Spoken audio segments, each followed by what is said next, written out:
Hello friends, welcome to Masala Train. இன்னைக்கு நம்ம இட்லி பொடி எப்படி செய்யறது அப்படினு பார்க்கலாம். இதுக்காக அரை கப் உளுந்து பருப்பு எடுத்துர்க்கேன். இதுக்கு வந்து நீங்க எண்ணெயே சேர்க்க கூடாது, dry roast பண்ணிருங்க. இத சிம்ல வச்சு நல்லா பொன்னிறமாகற வரைக்கும் நல்லா வறுத்துக்கங்க. நீங்க வந்து வெள்ளை உளுந்து பருப்பு தான் எடுக்கணும் அப்படினு இல்ல, கருப்பு உளுந்து கூட எடுத்துக்கலாம். கருப்பு உளுந்து வந்து ரொம்ப சத்தானது. இந்த உளுந்து வந்து ஒரு 2-3 நிமிஷம் வறுத்ததுக்கு அப்புறம் ஒரு 10 ல இருந்து 12 மிளகாய் எடுத்துக்கலாம். மிளகாயை வந்து நீங்க இதோடவே சேர்த்து வறுத்துட்டீங்க அப்படினா வேலை வந்து ரொம்ப ஈஸியா முடிஞ்சிரும். மிளகாய் வந்து நல்லா வறுபட்டுரும். நல்லா சிம்ல வச்சு வறுத்துக்கங்க. உளுந்து பருப்பு பாத்தீங்கன்னா அந்த வெள்ளை கலர்ல இருந்து இந்த மாதிரி நல்ல கலர் மாதிரி வந்திருக்கு. இந்த டைம்ல நீங்க ஆஃப் பண்ணிரலாம். இத எடுத்து தனியா வெச்சுக்கங்க.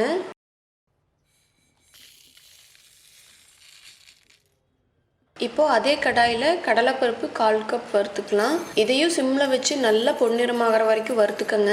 இது வந்து கறியிட கூடாது, ஆனா அதே டைம்ல வந்து நல்லா வறுபட்டு இருக்கணும். கடலைப்பருப்பு பாதி வறுபட்டதுக்கு அப்புறம் இதுக்கு தேவையான அளவு கறிவேப்பிலை எடுத்துக்கங்க. கறிவேப்பிலை வந்து நான் ஒரு 3-4 கொத்து எடுத்துப்பேன். இதையும் நல்லா வறுத்துக்கங்க. கடலைப்பருப்பு ரெடி ஆகிறதுக்கு முன்னாடியே பாத்தீங்கன்னா கறிவேப்பிலை நல்லா வறுபட்டுருச்சு. அதனால இத தனியா எடுத்து வச்சுக்கலாம், இல்லனா அது சீக்கிரமா கரிஞ்சு போய்டும். இப்போ அதே மாதிரியே கடலைப்பருப்பை நல்லா வறுத்துக்கலாம். இது பாத்தீங்கன்னா இந்த அளவு கலர் மாதிரி வந்திருக்கணும்.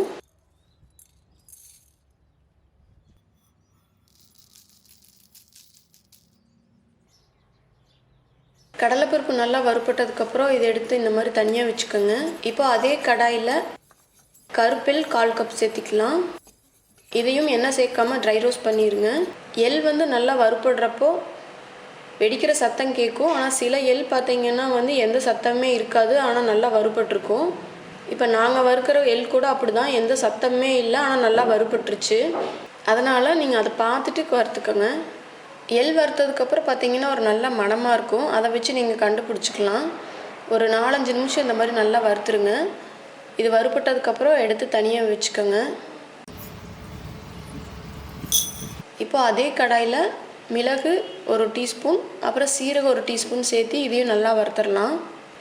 இப்போ அதே கடாயில் நல்லெண்ணெய் கொஞ்சம் விட்டு பெருங்காயத்தை வறுத்துக்கலாம்.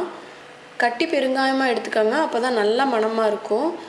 இந்த மாதிரி பொரிஞ்சு வந்ததுக்கப்புறம் இதை எடுத்து தனியாக வச்சுக்கலாம். பெருங்காயம் வறுத்ததுக்கப்புறம் கல்லுப்பு சேர்த்து வறுத்துருங்க. உப்பு வந்து உங்களுக்கு தேவையான அளவு எடுத்துக்கோங்க. உப்பை வந்து எதுக்காக வறுக்கிறோம் அப்படின்னா அதோட ஈரப்பதம் வந்து இல்லாமல் இருக்கிறதுக்கு தான் வறுக்கிறோம். ஈரப்பதம் இருந்துச்சுன்னா பொடி வந்து சீக்கிரமாக கெட்டு போயிடும். இப்போ இதெல்லாம் ஆறுனதுக்கப்புறம் அரைச்சிக்கலாம். உங்களுக்கு விருப்பம் இருந்துச்சுன்னா நீங்கள் பூண்டு சேர்த்திக்கலாம். பூண்டு சேர்த்துனீங்க அப்படின்னா அது நல்ல மணமாக இருக்கும். பூண்டு சேர்த்துறப்போ அதோட மேல் தோல் மட்டும் உரிக்க வேண்டாம்.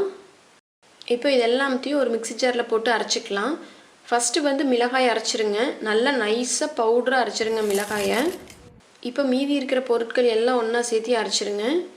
இதை வந்து கொஞ்சம் கொரகொரப்பாக அரைச்சிக்கோங்க. பூண்டை தவிர மீதி பொருட்கள் எல்லாத்தையுமே இப்போ சேர்த்திடலாம். இப்போ இதை அரைச்சி எடுத்துட்டோம். இதில் வந்து பூண்டு சேர்த்திக்கலாம்.